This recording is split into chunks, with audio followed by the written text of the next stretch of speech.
கோவில் இல்லாத ஊரிலே குடியிருக்க வேண்டாம் என்று சொல்லி ஆலயம் தொழுவது சாலவம் நன்று என்பதாக நம்முடைய நாட்டிலே நாம் ஒவ்வொரு ஊரிலேயும் நாம் நல்ல முறையிலே வாழ்வதற்கு, வளமான வாழ்க்கை அமைவதற்கு, அமைதியான வாழ்க்கை அமைவதற்கு உண்மையாக வாழ்ந்து நம்முடைய கலாச்சாரத்திற்கும் நாம் உண்மையாக இருந்து, நம்முடைய குடும்பத்திற்கும் நாம் உண்மையாக இருந்து, நாம் பரம்பரையாக வழிபட்டு கொண்டிருக்கக்கூடிய குலதெய்வ வழிபாட்டினையும் சிறப்பாக நடத்தி அதன் மூலம் நாம் சக்தியை பெற வேண்டும்.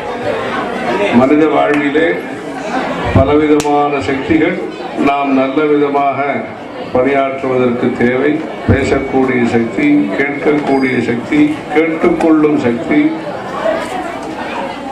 நடக்கக்கூடிய சக்தி, படிக்கக்கூடிய சக்தி, வியாபார சக்தி, இப்படியெல்லாம் சக்திகள் எல்லாம் சேர்ந்து அந்த சக்தியின் மூலமாக வயதானவர்களை நாம் நல்ல விதமாக பார்த்து கொண்டும், மூத்தவர்களை நல்ல விதமாக பார்த்து கொண்டும், குழந்தைகளை பொறுப்பாக வளர்த்து நல்ல படிப்பு அறிவு, கல்வி அறிவு வரும்படியாக செய்து உழைக்கக்கூடிய மக்களாக, ஆடம்பரத்தை தவிர்த்து எளிமையாக வாழ்க்கையை நடத்தக்கூடிய மக்களாக, வீட்டிற்கு வரக்கூடிய, கிராமத்திற்கு வரக்கூடிய பெரியோர்களை வரவேற்று உபசரித்து கவனித்துக் கொள்ளக்கூடிய விருந்தோம்பல், அதிதி தேவோபவா, விருந்தோம்பல் என்கிற அந்த அறத்துடன் கூடிய வாழ்க்கையாக கல்யாண பத்திரிகையிலே எழுதுகிறார்கள். அன்பும் அறமும் உடைத்தாயின் என்பதாக அந்த கல்யாண பத்திரிகையிலே திருமுருகன் அருளை கொண்டு, கிருஷ்ணர் அருளை கொண்டு, குலதெய்வ பெயரெல்லாம் போட்டு அந்த கல்யாணம் நிச்சயிக்கப்பட்டிருக்கிறது. பெரியோர்களால் நிச்சயித்த வண்ணம் என்று சொல்றார். தெய்வ அருளும் பெரியோர்களும் சேர்ந்து அந்த கல்யாணத்தை நடத்துகிறார்.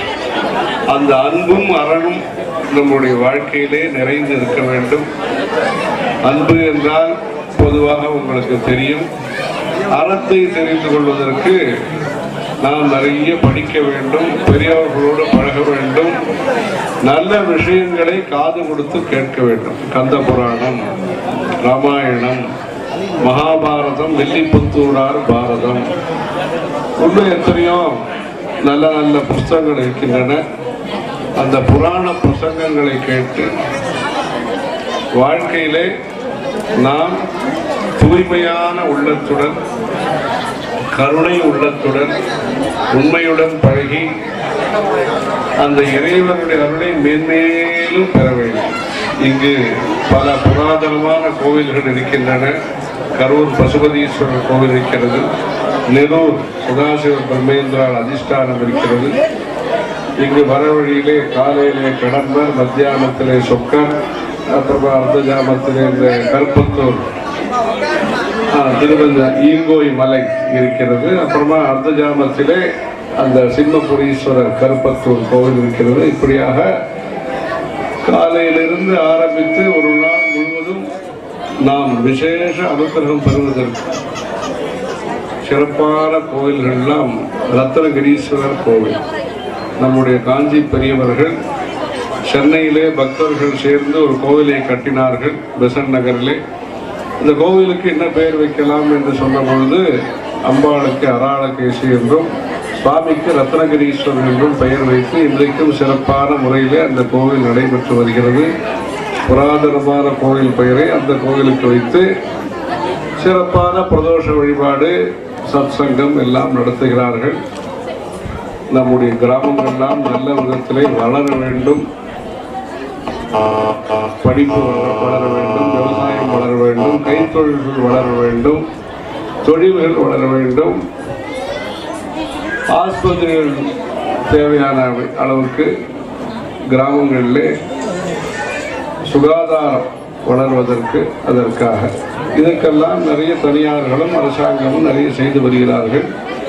அதோடு சேர்ந்து பக்தி வளர வேண்டும், கலாச்சாரம் வளர வேண்டும்.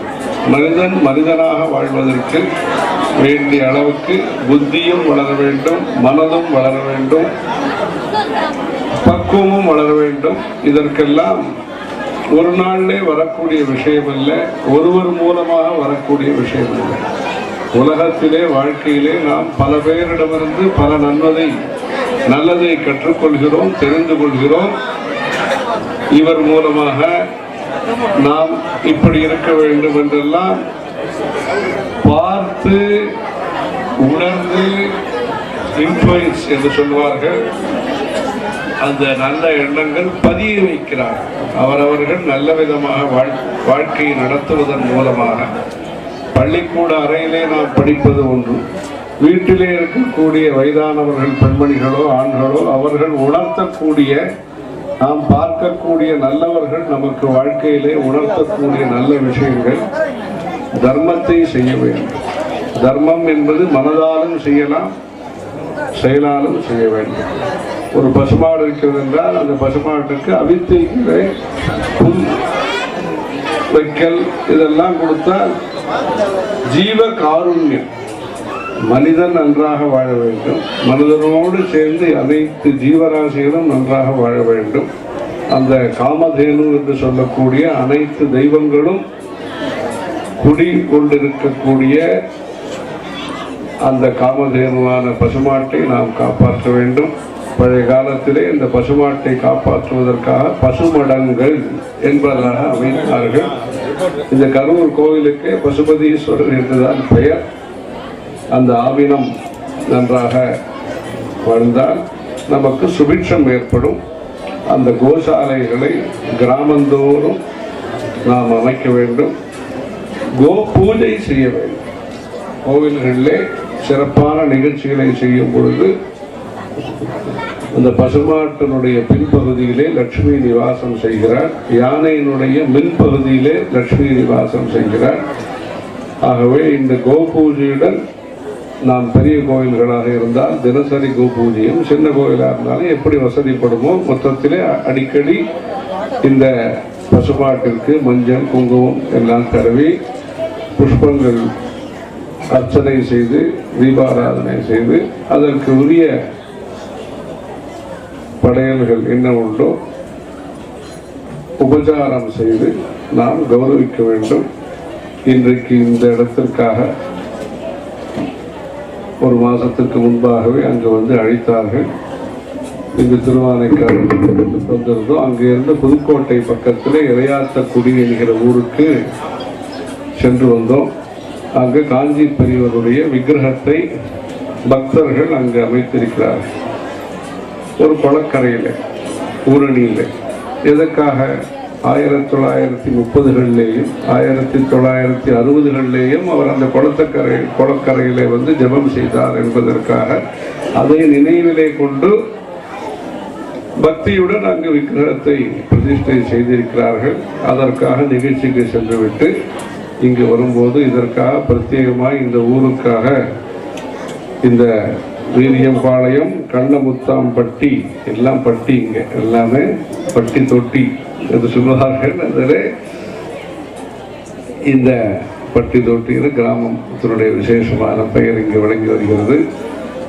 இது போன்ற கிராமத்திற்கு வந்ததன் நோக்கமே நம்முடைய கிராமங்கள்லாம் சுபிட்சமாகவும் இருந்து பக்தியாகவும் இருந்து நன்னெறிகளும் இருந்து அதிலே நம்முடைய இந்தியாவிலே சமுதாய அமைப்பிலே பல சமுதாயங்கள் இருக்கின்றன. பல சமுதாயங்கள் இருந்தாலும் அனைவருக்கும் பொதுவானது இறை வழிபாடு, பக்தி, சேவை, தியாகம் என்பது பொதுவானது. ஆகவே அனைத்து சமுதாயத்தினரும் அவரவர்களுடைய குலதெய்வ வழிபாட்டை தொடர்ந்து நடத்தி ஜனனி ஜென்மபூமிஷ்ட ஸ்வர்காதபி கரியசி, தன்னுடைய தாய், தன்னுடைய பிறந்த மண், இந்த இரண்டும் சொர்க்கத்தை விட உயர்ந்தது என்பதாக சொல்கிறார்கள். அந்த விதத்திலே இந்த குலதெய்வ வழிபாடு என்பது நீங்கள் பல கோயிலுக்கு சென்று வரலாம். அந்த ஊருக்கு எல்லாம் டூரிஸ்ட்டு எல்லாம் அழைச்சின்னு போவாங்க, நீங்களும் போயிட்டு வருவீங்க. அதெல்லாம் போக வேண்டியதான், தெரிந்து கொள்ள வேண்டியதான். ஆனால் காது குத்தக்கூடிய இடம், பெயர் வைக்கக்கூடிய இடம், கல்யாணத்திற்கு ஆசீர்வாதம் வாங்க வேண்டிய இடம், அது போன்ற குலதெய்வ வழிபாட்டை மறக்காமல் நம்முடைய பொதுமக்கள் செய்து வர வேண்டும். இதுதான் வேருடன் உங்களுக்கு இருக்கக்கூடிய தொடர்பு. உங்களுடைய மூலதனம் என்பது குலதெய்வம். தனம் பின்னாடி வரக்கூடியதெல்லாம் அடிஷனல் சேர்ந்தது.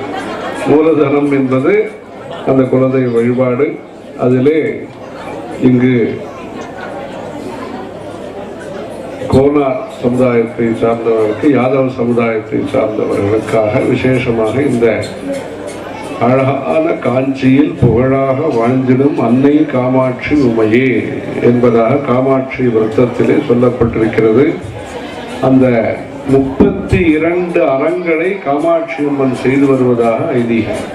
அறம் வளர்த்த நாயகி என்று காமாட்சி அம்மனுக்கு பெயர்.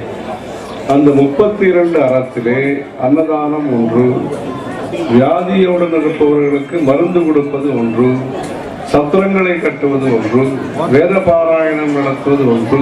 இப்படி 32 அறங்களை, பலவிதமான அறங்களை அம்மன் செய்வதாக காஞ்சிபுரத்திலே ஐதீகம். அப்படி தர்மத்தை வளர்ப்பது முக்கியம். அனைவருடைய மனதிலேயும் படிப்பு வளர்வது என்பது முக்கியம், வியாபாரம் முக்கியம், வேலை வாய்ப்பு முக்கியம், இதெல்லாம் முக்கியம். அதோடு சேர்ந்து தர்ம சிந்தனையை நாம் வளர்க்க வேண்டும்.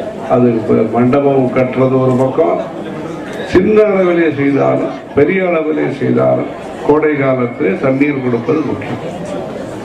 அதுதான் அந்த காலத்திலே வசந்த மாதவ பூஜை என்பதாக இந்த திருச்சி பக்கத்திலே ரங்கநாத சுவாமி அந்த பக்கத்திலிருந்து முசிறி பக்கம், வடகரையிலிருந்து தென்கரைக்கு வரும்பொழுது ஜீயபுரம் அந்த பக்கத்திலே மண்டபத்திற்கு வருவார். அந்த பக்கம்லாம் வரும்பொழுது கோடை காலத்தை ஒட்டி வசந்த ருத்து 6 பருவங்கள், வருஷத்திற்கு 6 பருவங்கள். அதிலே சித்திரை மாதம் வைகாசி மாதம் இருக்கக்கூடிய 2 மாதங்களுக்கு கொஞ்சம் அந்த 2 மாதத்திலே வசந்த ருத்துவிலே கோடை காலத்திலே அந்த பூஜை செய்து விசிறியை கொடுத்து, பண விசிறியை கொடுத்து தண்ணீர் பந்தல் தர்மம் என்பதாக அமைத்திருக்கிறார்கள். இதெல்லாம் முன்னோர்கள் கோவில்களை மாத்திரம் கட்டவில்லை, கோவில்களோடு சேர்ந்து சத்திரங்கள், பாடசாலைகள், தர்மங்கள், சங்கீதம், நாட்டியம், தெருக்கூத்து இவையெல்லாம் கூட கலைகளையும் சேர்த்து வளர்த்திருக்கிறார்கள். அந்த கலைகள் மூலமாக மனிதனுடைய வாழ்க்கை இன்பமாகவும் இருக்க வேண்டும், உண்மையாகவும் இருக்க வேண்டும், அன்பாகவும் இருக்க வேண்டும். அதோடு சேர்ந்து அனைவரும் சௌஜன்யமாக இணக்கமாக இருப்பதற்கு, பிணக்குகள் இல்லாமல் இணக்கமாக இருப்பதற்கு வேண்டிய மனோநிலையம் இருக்க வேண்டும். இப்படி உயர்ந்த மனதை உருவாக்குவது நம்முடைய சமய பாரம்பரியம்.